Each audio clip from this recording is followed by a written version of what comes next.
Chapter 10, The Perfect Day. He heard his dad start the pickup. Even though there was no job to go to, he left every morning early to look. Sometimes he just hung around all day at the unemployment office. On lucky days, he got picked up to unload furniture or do cleaning. Jess was awake. He might as well get up. He could milk and feed Miss Bessie and get that over with. He pulled on a t-shirt and overalls over the underwear he slept in. "Where are you going?" "Go back to sleep, Maybelle." "I can't. The rain makes too much noise." "Well, get up then." "Why are you so mean to me?" "Oh, you shut up, Maybelle. You'll have everyone in the whole house woke up with that big mouth of yours." Joyce Ann would have screamed, but Maybelle made a face. "Oh, come on," he said. "I'm just going to milk Miss Bessie. Then maybe we can watch cartoons if we keep the sound real low." Maybelle was as scrawny as Brenda was fat. She stood a moment in the middle of the floor in her underwear, her skin white and goosepumpy. Her eyes still drooped from sleep and her pale brown hair stuck up all over her head like a squirrel's nest on a winter branch. "That's got to be the world's ugliest kid," he thought, looking her over with genuine affection. She threw her jeans into his face. "I'm going to tell Mama." He threw the jeans back at her. "Tell Mama what?" "How you just stand there, staring at me when I ain't got my clothes on." Lord, she thought he was enjoying that. "Yeah, well," he said, heading for the door so she wouldn't throw anything else at him. "Pretty girls like you. Can't help myself, really." And he could hear her giggling as he crossed the kitchen. The shed was filled with Miss Bessie's familiar smell, and he clucked her gently over and set a stool at her flank and the pail beneath her speckled udder. The rain pounded the metal roof of the shed so that the plink of milk in the pail set up a counter rhythm. If only it would stop raining.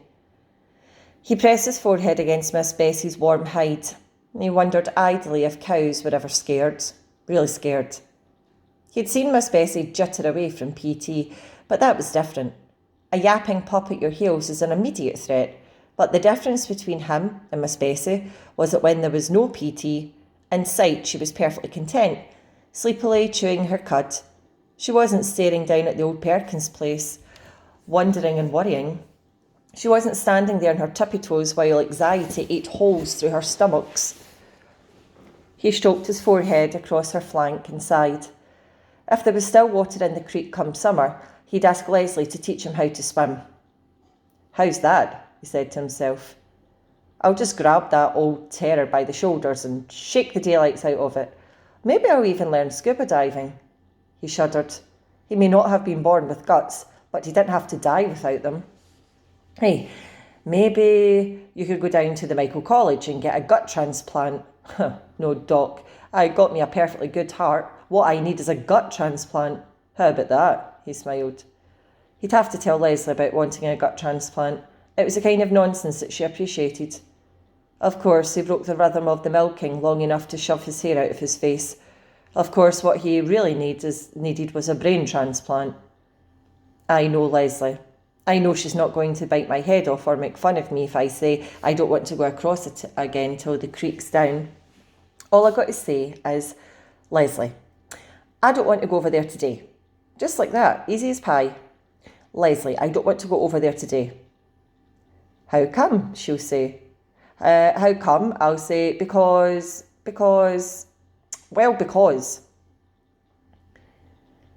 "I called you 3 times already." Maybelle was imitating Ellie's prettiest manner. "Called me for what?" "Some lady wants you on the telephone. I had to get dressed and come and get you." Huh? He never got telephone calls. Leslie had called him exactly once, and Brenda had got into such a song and dance with her about Jessie getting a call from his sweetheart that Leslie had decided it was simpler to come to the house and get him when she wanted to talk. It sounds kind of like Miss Edmonds. It was Miss Edmonds. "Jess," her voice flowed through the receiver. "Miserable weather, isn't it?" "Yes, ma'am." He was scared to say more for fear that she'd hear him shake. "I was thinking of driving down to Washington. Maybe go to the Smithson or National Gallery. How would you like to keep me company? He broke out in a cold sweat. Jess! He licked his lips and shoved his hair off his face. Are you still there, Jess? Yes, ma'am. He tried to take a deep breath so he could keep talking. Would you like to go with me? Wow. Yes, ma'am. Do you need to get permission? She asked gently. Yes, ma'am.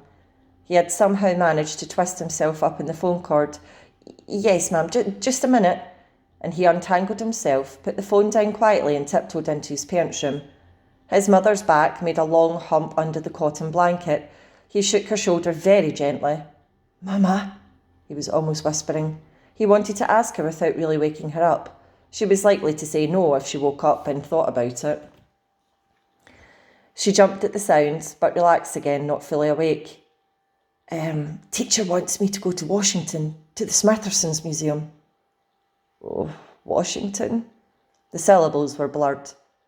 Yeah, something for school. He stroked her upper arm. Be back before too late, okay? Mm-hmm. Don't worry, I done the milking.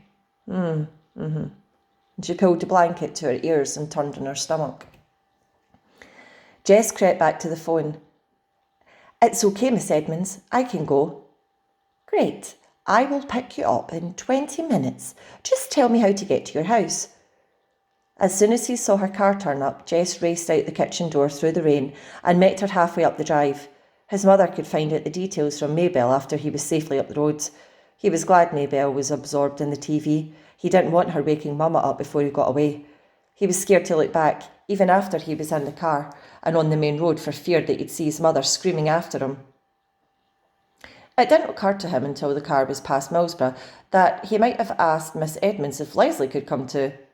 When he thought about it, he couldn't suppress his secret pleasure at being alone in this small, cosy car with Miss Edmonds.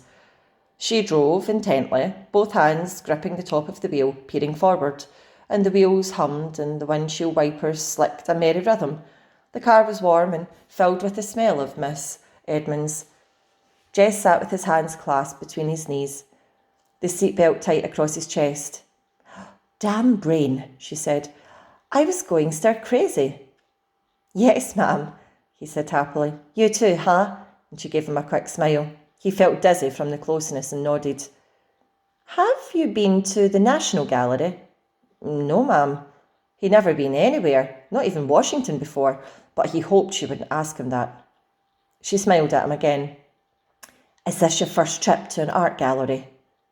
Yes, ma'am. Great, she said. My life has been worthwhile after all.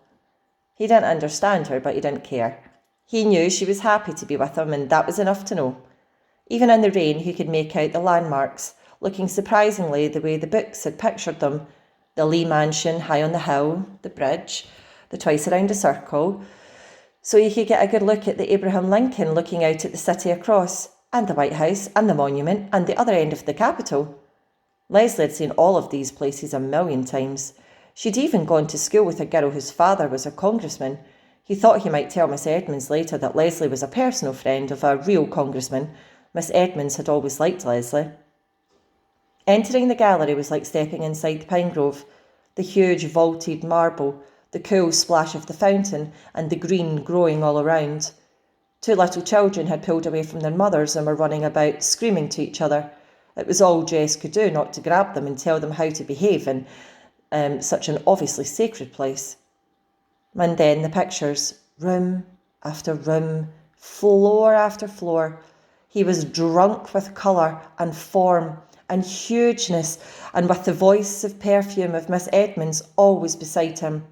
She would bend her head down close to his face to give him some explanation or to ask him a question, her black hair falling across her shoulders. Men would stare at her instead of the pictures, and Jess felt they must be jealous of him for being with her. They ate their lunch in the cafeteria. When she mentioned lunch, he realised with horror that he would need money, and he didn't know how to tell her that he hadn't brought any. Well, didn't have any to bring, for that matter. But before he had time to figure anything out, she said, I'm going to pay for this meal, and I don't want any arguments about it. He tried to think of some way to protest without ending up with a bill, but couldn't, and found himself getting a $3 meal, which was far more than he meant her to spend on him. Tomorrow he would check out with Leslie how he should have handled things. After lunch, they trotted through the drizzle to the Smitherson to see the dinosaurs and the Indians. There, they came upon a display case holding a miniature scene of Indians disguised as buffalo skins, scaring a herd of buffalo into stampeding over a cliff to their death, with more Indians waiting below to butcher and skin them. It was a three-dimensional nightmare version of some of his own drawings. He felt a frightening sense of kinship with it. "Fascinating, isn't it?" Miss Edmonds said, her hair brushing his cheek as she leaned over to look at it. He touched his cheek. "Yes, ma'am." To himself he said, "I don't think I like it," but he could hardly pull himself away. When they came out of the building, it was into brilliant spring sunshine, and Jess blinked his eyes against the glare and the glisten. "Wow, it's a miracle. Behold the sun. I was beginning to think that she'd gone into a cave and vowed never to return, like the Japanese myth." He felt good again. All the way home in the sunshine, Miss Edmonds told funny stories about going to college one year in Japan, where all the boys had been shorter than she was, and she hadn't known how to use the toilets there. He relaxed. He had so much to tell Leslie and ask her. It didn't matter how angry his mother was. She'd got over it, and it was worth it. This one perfect day of his life was worth anything he had to pay. One dip in the road before the old Perkins place, he said, "Just let me out on the road, Miss Edmonds. Don't try to turn in. You might get stuck in the mud." "OK, Jess," she said. She pulled over at his road. "Thank you for a beautiful day." The western sun danced on the windshield, dazzling her eyes. He turned and looked at Miss Edmonds full in the face. "No, ma'am." His voice sounded squeaky and strange, and he cleared his throat. "No, ma'am. Thank you." Well, he hated to leave without being able to really thank her, but the words were not coming out for him just now. Later, of course, they would, when he was lying in bed or sitting in the castle. Well, he opened the door and got out. "See you next Friday." She nodded, smiling. "See you." He watched the car go out of sight and then turned and ran with all his might to the house, the joy jiggling inside of him so hard that he wouldn't have been surprised if his feet had just taken off from the ground, the way they sometimes did in dreams, and floated him right over the roof. He was all the way into the kitchen before he realised that something was wrong. His dad's pickup had been outside the door, but he hadn't taken it in until he came to the room and found them all sitting there, his parents and the little girls at the kitchen table, and Ellie and Brenda on the couch, not eating. There was no food on the table. They weren't watching TV. It wasn't even turned on. He stood unmoving for a second while they stared at him.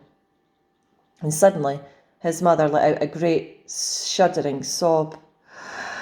"Oh my God! Oh my God!" She said it over and over, her head down in her arms. His father moved to put his arm around her awkwardly, but he didn't take his eyes off Jess. "I told you he'd just gone off somewhere," Maybelle said quietly and stubbornly, as though she had repeated it often and no one had believed her. He squinted his eyes as though trying to peer down a dark drain pipe. He didn't even know what question to ask them. "What?" he tried to begin. Brenda's pouting voice broke in. "Your girlfriend's dead, and Mama thought yours was dead too."